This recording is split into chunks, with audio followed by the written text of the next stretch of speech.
কোটিপতিও যদি কুরবানি না দেয় কোনো সমস্যা নেই।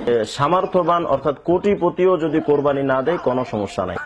এমনকি যদি ধনী ব্যক্তিও কোরবানি করে তাহলে সওয়াব পাবে, আর কোরবানি যদি না করে তাহলে তা গুনাহ হবে। কোটিপতিও যদি কোরবানি না দেয় তাহলে গুনাহ হবে না। বাণীতে আব্দুর রাজ্জাক বিন ইউসুফ।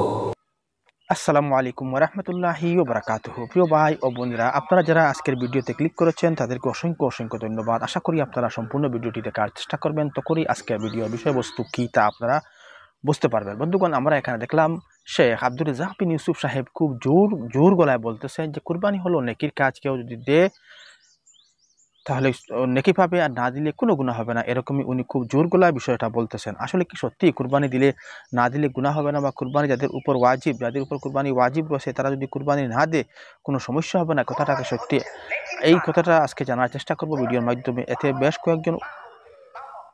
বেশ কয়েকজন উলামায়ে কেরামের আমরা বক্তব্য শুনবো। প্রথমে আমরা শুনবো আব্দুর রাজ্জাক বিন ইউসুফ সাহেবের বক্তব্য, তারপরে রাউল করিম, তারপরে আরও 2-3 জন উলামায়ে কেরামের বক্তব্য আমরা শোনার চেষ্টা করব। তো বন্ধুগণ, আমরা এবার প্রথমে শুনে নেই আব্দুর রাজ্জাক বিন ইউসুফ সাহেব কি বলতে চাইতেছেন এই বিষয়টা নিয়ে, ওনার মন্তব্য কি। আসুন প্রথমে আমরা আব্দুর রাজ্জাক বিন ইউসুফ সাহেবের বক্তব্যটা একটু ধৈর্য সহকারে শুনে আসি। কুরবানি হচ্ছে নেকির কাজ, করলে নেকি পাবে, না করলে না পাবে। কোটিপতিও যদি কুরবানি না দেয় কোনো সমস্যা নেই। করে নিলে হয়তো নেকির কাজ, আপনি না করলে গুনাহগার হবেন এই কথা তো নয়। বিত্তশালী কোটিপতি যদি কুরবানি না দেয় কোনো সমস্যা নেই। রমজান মাসের রোজা রাখা, সিয়াম থাকা ফরজ, তারাবি পড়া ফরজ কি? তারাবি পড়লে নেকি পাবেন, না পড়লে পাবেন না। কুরবানি করলে নেকি পাবেন, করলেন না তো নেকি হলো না। কোটিপতিও যদি কুরবানি না দেয় কোনো সমস্যা নেই। তো বন্ধুগণ, আমরা এখানে দেখলাম শেখ আব্দুর রাজ্জাক বিন ইউসুফ সাহেবের বক্তব্য। উনি খুব জোর গলায় বলতেছেন যে কুরবানি হলো নেকির কাজ, দিলেও হবে, না দিলেও হবে, দিলেও নেকি পাবে, না দিলে কোনো গুনাহ হবে না। এরকম উনি ওনার বক্তব্য থেকে আমরা বুঝতে পারলাম। বন্ধুগণ, আসুন এবার আমরা দেখার চেষ্টা করি মুফতি রাউল করিম আপনার কি দলিল পেশ করেন। আসুন আমরা একটু জানার এবং বোঝার চেষ্টা করি। দর্শক, সামনে মুসলমানদের মহিমান্বিত একটি দিন, কুরবানির ঈদ মুসলমানদের সামনে। কুরবানি উপলক্ষে আজকে আমাদের সমাজে বিভিন্ন অপপ্রচার, বিভিন্ন বিভ্রান্তি সৃষ্টি হয়েছে। তার ভেতরকার একটি বিভ্রান্তি আজকে আমরা দেখি। অনেকেই বলেন যে কুরবানি এটা করলে সওয়াব, না করলে কোনো গুনাহ নেই। এমনকি যদি ধনী ব্যক্তিও কুরবানি করে তাহলে সওয়াব পাবে, আর কুরবানি যদি না করে তাহলে তা গুনাহ হবে না। অর্থাৎ তারা খুব সহজেই মানুষের কাছে এই মেসেজটা দিতে চাচ্ছেন যে যুগ যুগ থেকে আমরা যে শুনে আসছি কোরবানি ওয়াজিব। আদৌ কোরবানি ওয়াজিব নয়, বরং কোরবানিটা অন্যান্য সুন্নাহ ইবাদতের মতো একটা ইবাদত। যদি আপনি করেন তাহলে সওয়াব হবে, আর যদি না করেন তাহলে গুনাহ হবে না। প্রিয় দর্শক, কোরবানি ওয়াজিব এর পক্ষে যে দলিলগুলো আছে সেই দলিলগুলো নিয়ে আমি খুব বিস্তারিত কথা আরেকদিন বলবো। আজকে আমি আমাদের দেশে যারা কোরবানিকে সুন্নাহ বলেন বা বলতে চান মানুষের কাছে যে করলে সওয়াব, না করলে গুনাহ নেই, তারা মূলত মুসলিম শরীফের একটা হাদিস দ্বারা দলিল পেশ করেন। সেই হাদিস নিয়ে আমি আজকে কিছু কথা প্রথমে আপনাদের সামনে পেশ করছি। রাসূলুল্লাহ সাল্লাল্লাহু আলাইহি ওয়াসাল্লাম হাদিসের মধ্যে বলেন, যে ব্যক্তি যুলহজ মাসে উপনীত হয়েছে, ওয়া আরাদা আন ইউদাহিয়া, আর সে ইচ্ছে করেছে কুরবানি করার, ফালইউমসিক আন শা'রিহি ওয়া আযফারিহি, সে যেন তার শরীরের নখ এবং চুল না কাটে। অর্থাৎ এই হাদিসে রাসূলুল্লাহ সাল্লাল্লাহু আলাইহি ওয়াসাল্লাম বলেছেন যে যুলহজ মাসে পৌঁছার পর আরাদা, সে ইচ্ছে করেছে কোরবানি করার, তাহলে বোঝা গেল কোরবানি এটা ইচ্ছাধীন। সে চাইলে করবে, না চাইলে নাই। অর্থাৎ যদি চায় তাহলে সে করবে, যদি করতে চায় তাহলে সে এই যেন কাজগুলো না করে, তার শরীরের কোনো পশম না কাটে, সে যেন নখ না কাটে। এই হাদিস থেকে অনেকেই বলতে চান যে কোরবানিটা করলে করা যাবে, না করলে নাই। প্রিয় দর্শক, এখানে রাসূলুল্লাহ সাল্লাল্লাহু আলাইহি ওয়াসাল্লামের এই হাদিস দ্বারা উদ্দেশ্য হলো চুল এবং নখ না কাটার বিধান বর্ণনা করা। এই আরাধা দ্বারা এই কথা রাসূলুল্লাহ সাল্লাল্লাহু আলাইহি ওয়াসাল্লামের ইচ্ছে নয়, বা রাসূল সাল্লাল্লাহু আলাইহি ওয়াসাল্লাম ইচ্ছে করেননি। কুরবানির বিধান বর্ণনা করা এই হাদিস দ্বারা ইচ্ছে নয়। কুরবানির বিধান অন্যান্য হাদিস দ্বারা প্রমাণিত হয়েছে। এর প্রমাণ কি?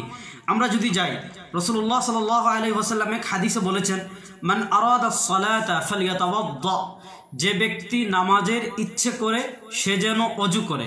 তাহলে এই হাদিসে আমরা দেখতে পেলাম নামাজের বিধান এখানে রাসূলুল্লাহ সাল্লাল্লাহু আলাইহি ওয়াসাল্লামের বর্ণনা করা উদ্দেশ্য নয়।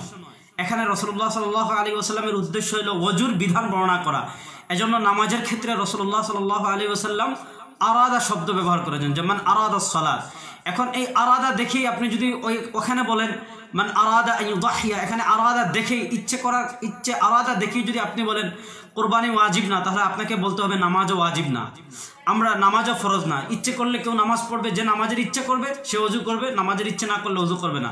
মূলত বিধানটা আসলে এমন না। এখানে রাসূলুল্লাহ সাল্লাল্লাহু আলাইহি ওয়াসাল্লাম ইচ্ছে করেছেন ওযুর বিধান বর্ণনা করার। এখানে এই দ্বারা ফালিয়াতাওয়াদ্দা ওযু প্রমাণিত হয়েছে। এমনভাবে ওই হাদিসে ওখানে ফালিয়ুমসিক আন শা'রি ওয়া আযফারি ওই বিধান প্রমাণিত হয়েছে। কুরবানি ওয়াজিব নাকি সুন্নাহ সেটা যে ওয়াজিব সেটা ভিন্ন দলিল দ্বারা প্রমাণিত। এমনভাবে আমরা যদি রাসূলুল্লাহ সাল্লাল্লাহু আলাইহি ওয়াসাল্লামের আরেকটা হাদিস দেখি, আল্লাহ রাসূল সাল্লাল্লাহু আলাইহি ওয়াসাল্লাম বলেছেন মান আরাদা মিনকুমুল জুমআ ফালিয়াগতাসিল, তোমাদের যে জুমার নামাজের ইচ্ছে করে সে যেন গোসল করে।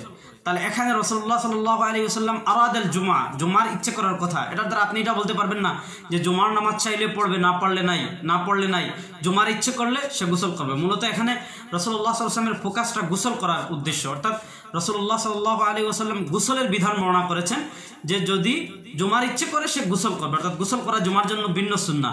বাকি জুমার নামাজ ওয়াজিব ফরজ এটা ভিন্ন দলিল দ্বারা প্রমাণিত।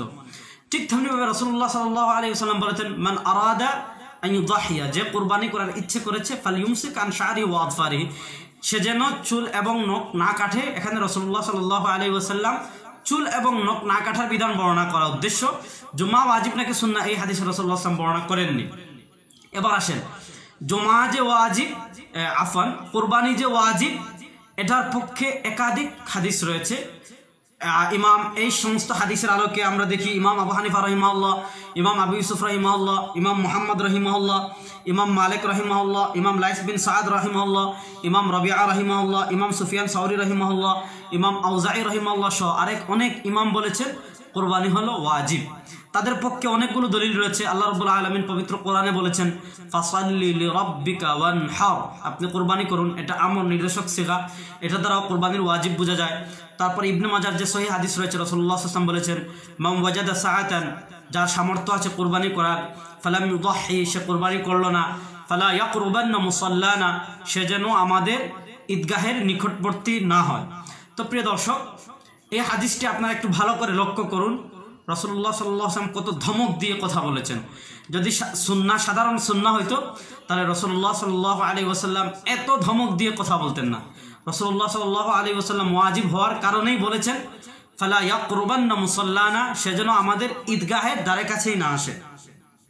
2 নম্বরে আমরা যাই, বুখারীতে হাদিস আসছে হযরত জুনদুব ইবনে সুফিয়ান রাদিয়াল্লাহু তাআলা থেকে রাসূলুল্লাহ সাল্লাল্লাহু আলাইহি ওয়াসাল্লাম বলেছেন মান যাবাহা ক্বাবলা আল-ঈদ ফালইয়াযবাহ মাকানাহু উখরা, যদি ঈদের নামাজের পূর্বে কেউ কুরবানির পশু জবে করে ফেলে ফালইয়াযবাহ মাকানাহু উখরা, সে যেন ওই পশুর জায়গায় আরেকটি পশু জবেহ করে। প্রিয় দর্শক দেখুন, কুরবানি যদি এমন ইবাদত হইল যে করলেও হবে না করলেও নাই, করলে সওয়াব না করলে কোনো গুনাহ নাই, কুরবানি যদি ওয়াজিব না হতো তাহলে রাসূলুল্লাহ সাল্লাল্লাহু আলাইহি ওয়াসাল্লাম ফালইয়াযবাহ মাকানাহু উখরা এর জায়গায় আরেকটি জবেহ করার নির্দেশ। আপনারা জানেন প্রিয় দর্শক, ফালইয়াযবাহ এটা হলো আমরের সিগা। রাসূলুল্লাহ সাল্লাল্লাহু আলাইহি ওয়াসাল্লাম নির্দেশ দিয়েছেন যে ফালইয়াযবাহ মাকানাহু উখরা এর জায়গায় সে যেন আরেকটি পশু জবেহ করে।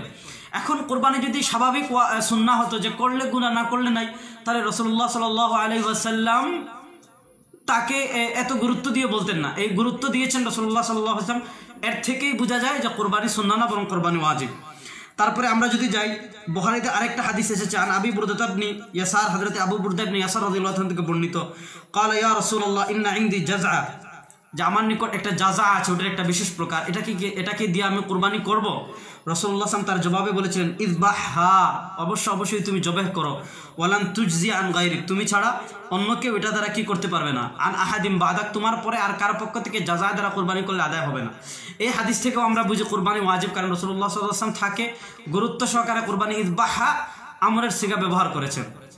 এছাড়া যে হাদিস মুসনাদ আহমদ, নাসাই সব বিভিন্ন কিতাবে এসেছে, রাসূলুল্লাহ সাল্লাল্লাহু আলাইহি ওয়াসাল্লাম বলেছেন আলা কুল্লি আহলি বাইতিন ফি কুল্লি আমিন উযহিয়াতুন ওয়া আতিরা, যে প্রত্যেক পরিবারের উপর প্রত্যেক বছর, আলা কুল্লি আহলি বাইত প্রত্যেক পরিবারের উপর, অর্থাৎ প্রত্যেক না, যাদের সামর্থ্য আছে তাদের উপর, আলা এটা ওয়াজিবের জন্য আসে। উযহিয়া ওয়াজিব হয়। আতিরা ইসলামের প্রাথমিক যুগে ওয়াজিব ছিল, সেটা পরবর্তীতে কি হয়ে গিয়েছে, রহিত হয়ে গিয়েছে, সেটা ভিন্ন কথা। তো এত দলিলের আলোকে আরও অনেক দলিল আছে, সবগুলো দলিল নিয়ে আজকে বিস্তারিত আলোচনা করছি না, পরবর্তীতে আলোচনা করবো ইনশাআল্লাহ। এত দলিলের আলোকে ইমাম মালিক রাহিমাহুল্লাহ, ইমাম আউজাঈ রাহিমাহুল্লাহ, ইমাম লাইস ইবনে সাআদ রাহিমাহুল্লাহ, সুফিয়ান সাউরি রাহিমাহুল্লাহ, ইমাম আবু হানিফা রাহিমাহুল্লাহ, ইমাম আবু ইউসুফ রাহিমাহুল্লাহ, ইমাম মুহাম্মদ রাহিমাহুল্লাহ, ইমাম রাবিআ রাহিমাহুল্লাহ সহ আরও অনেক ইমামগণ বলেছেন কুরবানি ওয়াজিব। কোরবানি এটা ওয়াজিব, এটা যাদের সামর্থ্য আছে তাদের উপর কোরবানি ওয়াজিব, এটাই বিশুদ্ধ কথা। এজন্য প্রিয় দর্শক, আমাদের সমাজে যে সকল ভাইয়েরা বিভ্রান্তি ছড়ান যে ধনীরাও যদি কোরবানি না করে গুনাহ হবে না, তাদের অপপ্রচারে বিভ্রান্ত হবেন না। কোরবানি ওয়াজিব, যাদের উপর সামর্থ্যবান, যারা নেশাব পরিমাণ সম্পদের মালিক, তারা অবশ্যই কোরবানি করবেন। আল্লাহ রাব্বুল আলামিন এই সকল বিভ্রান্তকারীদের বন্ধুগণ, আমরা দেখলাম এখানে শেখ মুফতি রেজাউল করিম আবরার সাহেব খুব সুন্দরভাবে কুরবানি যে ওয়াজিব সে বিষয়টা প্রমাণ করার চেষ্টা করেছেন, এবং আহলে হাদিসের যারা শেখ তারা মনে করে কুরবানিটা সুন্নত। কিন্তু এখানে যে উনি রেজাউল করিম আবরার সাহেব খুব সুন্দরভাবে যে তারা যে দলিল দ্বারা সুন্নত প্রমাণ করার চেষ্টা করে, কুরবানি দিলেও চলবে না দিলেও চলবে এই কথাটা প্রমাণ করার চেষ্টা করে, সেই কথাটা রেজাউল করিম আবরার সাহেব খণ্ডন করলেন। ওখানে উনি 3টি দলিল পেশ করেছেন, 3টি না অনেকটি দলিল পেশ করেছেন। এর মধ্যে 2-3টি আমার আপনার সামনে উপস্থাপন করতেছি। এগুলো হলো, নবী করিম সাল্লাল্লাহু আলাইহি ওয়াসাল্লাম বলেছেন যদি কোনো মানুষ কুরবানি দেওয়ার ইরাদা করে তাহলে সে যেন চোখ এবং নখ না কাটে। এখানে ইরাদা দ্বারা এখানে বোঝানো হয়েছে যে যদি ইরাদা করে কুরবানি দেবে, তার মানে এখানে নখ এবং চুল কাটার কথা বলা হয়েছে। এখানে কুরবানির উপর গুরুত্ব দেওয়া হয়েছে, কুরবানির উপর গুরুত্ব দিয়ে এই কথাটা বলা হয়েছে। তারপর আরেকটা কথা হলো, তুমি যদি ইরাদা করো যে তুমি নামাজ আদায় করবে, তাহলে প্রথমে তুমি উযু করো। তার মানে যারা নামাজকে গুরুত্ব দিয়ে বলা হয়েছে যে নামাজ পড়তে হলে তোমাকে উযু করতেই হবে। তারপরে আরেকখানে উনি উপস্থাপন করেছেন যে যদি কেহ জুমার নামাজে যেতে চায় তাহলে সে যেন গোসল করে, কারণ জুমার নামাজকে গুরুত্ব দিতে গিয়ে গোসল করাকে সুন্নত এখানে নবী সাল্লাল্লাহু আলাইহি ওয়াসাল্লাম প্রমাণ করার চেষ্টা করেছেন। বন্ধুগণ, এবার এরকমই আরও অনেক দলিল আপনারা সম্মুখে উপস্থাপন করেছেন, আপনারা নিশ্চয় শুনেছেন। বন্ধুগণ, এবার আমরা দেখার চেষ্টা করব আরেকজন শেখ, উনি হলেন রিদওয়ান রফিকি সাহেব। আসুন রিদওয়ান রফিকি সাহেবের মুখ থেকে আমরা শোনার চেষ্টা করি যে রিদওয়ান রফিকি সাহেব বিষয়টা কীরকম উপস্থাপন করতেছেন। আসুন আমরা রিদওয়ান রফিকি সাহেবের মুখ থেকে একটু বক্তব্যটা শুনে আসি।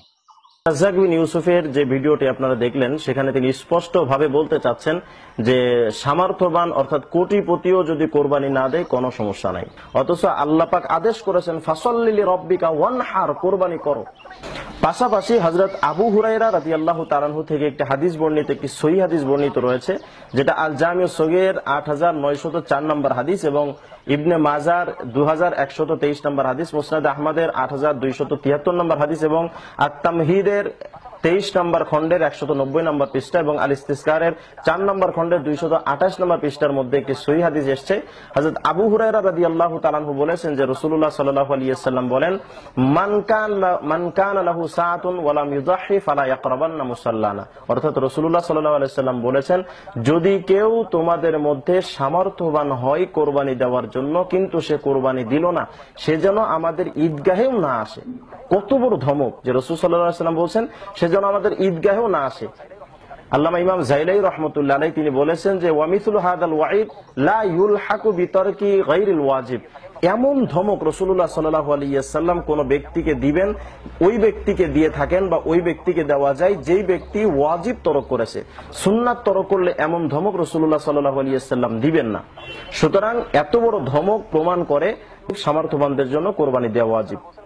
কিন্তু আব্দুর রাজ্জাক বিন ইউসুফ সাহেব যে কথাটি বললেন যে কোটিপতিও যদি কোরবানি না দেয় কোনো সমস্যা নাই, তাহলে এখানে যদি আমরা হিসেব করি, একদিকে আব্দুর রাজ্জাক বিন ইউসুফ সাহেব বলছেন কোটিপতিও কোরবানি না দিলে কোনো সমস্যা নাই, আর নবী আলাইহিস সালাম বলছেন কোরবানি দিতে সক্ষম ব্যক্তি যদি কোরবানি না দেয় সে ঈদগাহেও না আসে। তাহলে আপনি কোন দিকে নেবেন? যেই লোকটি নবী আলাইহিস সালামের স্পষ্ট এমন ধমক হাদিস জানার পরও যদি কেউ এই দাবি করে যে কোরবানি না দিলেও সমস্যা নাই, সে তাকে নিশ্চয়ই আমরা রাসূল সাল্লাল্লাহু আলাইহি ওয়াসাল্লামের মুহাব্বতের উম্মত এবং সাচ্চা মুমিন ইমানদার আমরা বলতে পারি না। সুতরাং এমন মিথ্যা এবং বিভ্রান্তিকর কথা থেকে জাতিকে এবং এই ধরনের আলেমদের, যারা ভ্রষ্ট আলেম, এই সমস্ত ভ্রষ্ট আলেমদের থেকে আল্লাহ পাক জাতিকে হেফাজত করেন এবং যারা সত্যিকার অর্থে আলেম, হক্কানি আলেম, তাদের কাছে গিয়ে আহলে উলামায়ে কেরামের কাছে গিয়ে আমাদের দিন। তো বন্ধুগণ, আমরা এখানে দেখলাম মুফতি রিদওয়ান রফিকি সাহেবের খুব সুন্দর বক্তব্য। উনি আবু হুরায়রা রাদিয়াল্লাহু তাআলা আনহুর একটি হাদিস উনি উপস্থাপন করেছেন এবং বলেছেন নবী সাল্লাল্লাহু আলাইহি ওয়াসাল্লাম বলেছেন, যদি কোনো স্বাবলম্বী ব্যক্তি কুরবানি না দেয় সে যেন আমার ঈদগাতে নামাজের মধ্যে ঈদের নামাজের মধ্যে না আসে, এরকম কঠোর নির্দেশনা দিয়েছেন। সেখানে আব্দুর রাজ্জাক বিন ইউসুফ সাহেব বলতেছেন, যদি কোটিপতি যদি কুরবানি না দেয় তাহলে কোনো সমস্যা নেই, তার কোনো গুনাহ হবে না। বন্ধুগণ, আসুন এবার আমরা আরেকজন শেখ ওনার বক্তব্য শোনার চেষ্টা করি। উনি হলেন আবুল হাসান নেসারি সাহেব। আসুন আমরা ওনার মুখ থেকে বক্তব্যটা শুনে আসি, উনি বিষয়টা কিভাবে উপস্থাপন করতেছেন, উনি কি বলতে চাইতেছেন। কোটিপতির কোরবানি না দিলে গুনাহ হবে না, কোরবানি দিলে হবে, সওয়াব হবে, না দিলে কোনো সমস্যা নাই। কোটিপতিও যদি কোরবানি না দেয় তাহলে গুনাহ হবে না। বাণীতে আব্দুর রাজ্জাক বিন ইউসুফ, আব্দুর রাজ্জাক বিন ইউসুফ সাহেব এবং তার অনুসারীদেরকে আমি বলবো, বিশেষ করে বাংলার তাওহীদি জনতা মুসলমান ভাইদেরকে আমি বলবো, অন্ধ শায়েখদের অনুসরণ বর্জন করুন। যারা কোরআন সুন্নাহর দাবি করে কিন্তু মানুষদেরকে দিন ভাবে নিজের মন গড়া ফতোয়া দিয়ে বিভ্রান্ত করছে। কোন সহি হাদিসের মধ্যে আছে যে কোরবানি না দিলে কোনো সমস্যা নেই? কোন সহি হাদিসের মধ্যে আছে কোরবানি না দিলে কোনো সমস্যা নেই? আসুন আমরা প্রথমে দেখি কোরআনুল কারীমের মধ্যে আল্লাহ সুবহানাহু ওয়া তাআলা বলছেন তার হাবিবকে, ফাসল্লি লিরাব্বিকা ওয়ানহার, আপনি আপনার পালনকর্তার জন্য সালাত আদায় করুন এবং কোরবানি করুন। তো এই কোরবানিকে বিশেষ করে আমরা হানাফি মাযহাবের মানুষ, হানাফি মাযহাবে কোরবানিকে ওয়াজিব বলা হয়েছে এবং অন্যান্য যে মাযহাবগুলো সমস্ত মাযহাবেই কোরবানিকে আবশ্যক বলা হয়েছে, কিন্তু কোরবানি না করলে কোনো সমস্যা না, এমন কোনো মাযহাবের ইমাম কেউই এমন কথা বলেন না যে না দিলে কোনো সমস্যা নেই। কিন্তু তাদের মাসআল ইস্তেমবাতের যে ভিন্নতা, কেউ ওয়াজিব বলেছেন, কেউ সুন্নত বলেছেন, কিন্তু আবশ্যকীয়ভাবে সুন্নত, না করলে কোনো সমস্যা নেই এমন কথা কেউই বলেননি। এটি আপনি দেখেন হানাফি মাযহাবের সুপ্রসিদ্ধ একটি কিতাব হেদায়ার মধ্যে এসেছে, আল উদহিয়াতু ওয়াজিবাতুন আলা কুল্লি হুররি মুসলিমিন মুকিমিন মুসলিমিন ফি ইয়াউমিল আযহা, প্রত্যেক সচ্ছল স্বাধীন মুকিম ব্যক্তির উপর ঈদুল আজহার দিনে কোরবানি করা ওয়াজিব। এটি হলো হানাফি মাযহাবের ফতোয়া, কোরবানি দেওয়া ওয়াজিব। তো এই মাসআলাটিকে উলামায়ে কেরাম এভাবে ইস্তেমবাত করেছেন যে এই যে কোরবানি, আল্লাহর হাবিব সাল্লাল্লাহু আলাইহি সাল্লাম হাদিসের মধ্যে কোরবানির কথা বলেছেন এবং কোরবানি যদি কেহ না করে তার জন্য আল্লাহর হাবিব সাল্লাল্লাহু আলাইহি সাল্লাম ওয়াঈদ, ভীতি, ভয় প্রদর্শন করেছেন, রাসূলুল্লাহ ধমক দিয়েছেন। যেমনটি সুনান আবি দাউদের 2790 নং হাদিসের মধ্যে আল্লাহর হাবিব বলেছেন, মান কানা লাহু সাআ, হযরত আবু হুরায়রা থেকে বর্ণিত, মান কানা লাহু সাআ ওয়া লাম ইউদহি ফালা ইয়াকরুবান্না মুসাল্লানা, যে ব্যক্তি সামর্থ্য আছে কিন্তু কোরবানি করে নাই সেজন্য আমাদের ঈদগাহের কাছে না যায়। আল্লাহর হাবিব সাল্লাল্লাহু আলাইহি সাল্লাম ভয় দেখিয়েছেন, আল্লাহর হাবিব সাল্লাল্লাহু আলাইহি সাল্লাম ধমক দিয়েছেন আবশ্যকীয়ভাবে যে সামর্থ্য আছে কিন্তু কোরবানি করে না সেজন্য আমাদের ঈদগাহের কাছে না আসে। এখানে ওয়াঈদ, আল্লাহর হাবিব সাল্লাল্লাহু আলাইহি সাল্লাম সতর্কতা দিয়েছেন। সুতরাং কোটিপতির কোরবানি না দিলে গুনাহ হবে না, এই কথাটি সম্পূর্ণ বাতিল এবং নব্য জাবানা, এটি নতুন ফিতনা। আমরা দেখেছি ইদানিং করোনার এই সময়ে কিছু নাস্তিকবাদী মিডিয়া যারা কোরবানি না দেওয়ার পক্ষে স্লোগান দিচ্ছেন, না দেওয়ার পক্ষে কথা বলছেন এবং যুগ যুগ ধরে কিছু নাস্তিকবাদ মানুষ যারা কোরবানিকে একটি অপচয় বলে ফতোয়া দিয়েছেন এবং না দেওয়ার পক্ষে কথা বলেছেন। কিন্তু আজকে আলেম সেজে, আলেমদের জামা গায়ে দিয়ে আজকে যারা কোরবানি না দিলে কোনো সমস্যা নাই বলছেন, অবশ্যই তাদের এই মন গড়া ফতোয়ার বিরুদ্ধে এখন থেকে আমাদেরকে সিদ্ধান্ত গ্রহণ করতে হবে এবং বাতিল মতবাদকে আমাদেরকে ত্যাগ করতে হবে। আরেকটি বিষয় হচ্ছে, এই কোরবানিটা যদি সুন্নাহ, অর্থাৎ এটা যদি আবশ্যকীয়ভাবে না হয়, এটা যদি নফল হয়, দিলে কোনো সমস্যা, দিলে সওয়াব আছে, না দিলে গুনাহ হবে না, তাহলে আল্লাহ হাবিব সাল্লাল্লাহু আলাইহি সাল্লাম কেন বলেছেন যে আল্লাহ হাবিব যিনি বলেছেন, যেমনটা এসেছে বুখারী শরীফের 5242 নং হাদিসের মধ্যে আল্লাহর হাবিব বলেছেন, মান যাবাহা ক্বাবলা আন ইউসাল্লিয়া ফালিয়ুঈদ মাকানাহা উখরা মান লাম ইয়াজবাহ ফালিয়াজবাহ, যে ব্যক্তি ঈদে নামাজের পূর্বে জবে করবে সে ওই পশুর স্থলে আরেকটি পশু কোরবানি করে, আর যে জবে করেনি সে নামাজের পর জবে করবে। দেখুন, যে ব্যক্তি কোরবানির আগে পশুকে জবাই করে দিয়েছেন, নবীজি বলেছেন সে যেন কোরবানির পরে আরেকটি পশুকে জবাই করে। এটা যদি নফল হতো তাহলে কোরবানির পরে আবার এটাকে কোরবানির কথা আল্লাহ হাবিব সাল্লাল্লাহু আলাইহি ওয়াসাল্লাম বলতেন না। অবশ্যই এটি আবশ্যকীয় একটি বিষয়। এই জন্য আল্লাহ হাবিব বলেছেন যে ব্যক্তি কোরবানির আগে কোরবানি করে ফেলেছে সে যেন কোরবানির পরে আবারও কোরবানি করে। শুধু বিষয়টি হলো যে কোরবানি ওয়াজিব কিনা বা কোরবানিটা আবশ্যক ইবাদত কিনা, বর্তমান সময়ে এই বিষয়টি নিয়েও কথা বলতে হয়।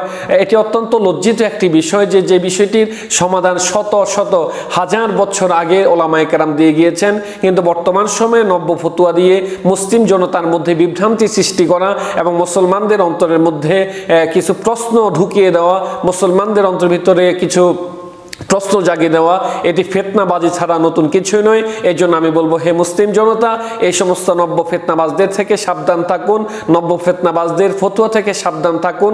শায়েখ পূজারী অন্ধ শায়েখদের অনুসরণকে ত্যাগ করে কোরআন সুন্নাহর অনুসরণ করুন। আল্লাহ সুবহানাহু ওয়া তাআলা এই নব্য ফিতনাবাজদের থেকে আমাদেরকে হেফাজত করুন, আমিন।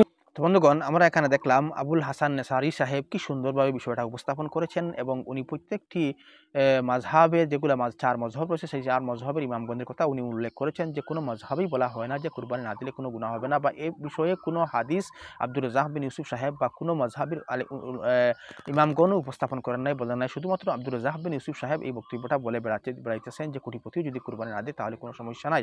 অথচ এই কুরবানি ওয়াজিব এ বিষয়ে ইমাম আবু হানিফা এবং আরও বিভিন্ন ইমামগণ একমত রয়েছেন। কারণ কুরবানি যদি ওয়াজিব না হতো তাহলে এই দিনের উপলক্ষে একটা ঈদের দিন ওয়াজিব নামাজ ওয়াজিব হিসাবে আমরা পড়ে থাকি এবং এই দিনকে ঈদ ঘোষণা করা হয়েছে। কারণ কুরবানি এত গুরুত্বপূর্ণ বিষয়, সেই হিসাবেই আল্লাহ রাব্বুল আলামিন এই দিনকে ঈদের দিন হিসাবে ঘোষণা করেছেন এবং আল্লাহ খুশি হয়েছেন।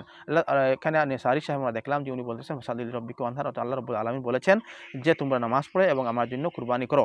বন্ধুগণ, আল্লাহ রাব্বুল আলামিন যেখানে আল্লাহ আলামিন যেখানে বলতেছেন, সেখানে আব্দুর রাজ্জাক বিন ইউসুফ সাহেব বলতেছেন যে কুরবানি না দিলে কোনো গুনাহ হবে না এবং কোনো সমস্যা নাই। কোটিপতি যদি কুরবানি না দেয় তাহলে কোনো সমস্যা নাই। বন্ধুগণ, এই বিষয়ে আপনার মতামত কি তা ভিডিওর কমেন্টে এসে অবশ্যই জানানোর চেষ্টা করবেন এবং আব্দুর রাজ্জাক বিন ইউসুফ সাহেব যে বক্তব্য দিয়েছেন সেই বক্তব্যকে আপনি কতটুকু সমর্থন করেন না সেই বিষয়ে জানানোর চেষ্টা অবশ্যই করবেন এবং ভিডিওটি কোন জায়গায় থেকে দেখতেছেন তা ভিডিওর কমেন্টে এসে লিখে যাবেন। বন্ধুগণ, চ্যানেলে যদি নতুন এসে থাকেন অনুগ্রহ করে চ্যানেলটি সাবস্ক্রাইব করে সঙ্গে থাকুন যাতে আর সুন্দর সুন্দর ভিডিও আপনাদের সম্মুখে উপস্থাপন করতে পারি। আসসালামু আলাইকুম ওয়া রাহমাতুল্লাহি ওয়া বারাকাতুহু।